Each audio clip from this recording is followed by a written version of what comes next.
Hierdie is 'n baie lekker aktiwiteit. Hierso gaan ons woorde wat weggelaat is, gaan invul. So, ja, gaan al hierdie op 'n papier skryf, maar probeer om dit self te skryf. Moenie dat mamma of pappa dit skryf, jy kyk of jy dit self kan afskryf op 'n papier. Dan gaan jy skryf, vul die woorde in met 'n patroon. En dan kom ons kyk eers na die woorde wat ons hier onder het. Ons het vir vis, koek, jas, kar en bal. Nou gaan ons kyk hierso. Ek skop 'n wat?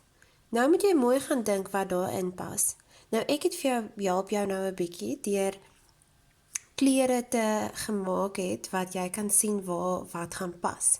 So, daar is 'n blou streep, so jy moet gaan kyk waar is die blou sirkel om die woordjie.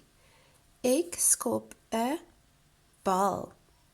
Dan moet jy nou na elke sin toe gaan en jy kan hom ook lees. Daai sin is Papa was die.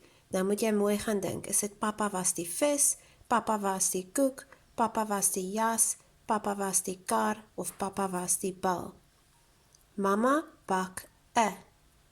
Ek vang 'n. San dra 'n. So jy kan mooi gaan dink en lees en dan al die regte woordjies inskryf. Volgende keer gaan ons die kleure gebruik om jou te help, dan moet jy dit self kan doen.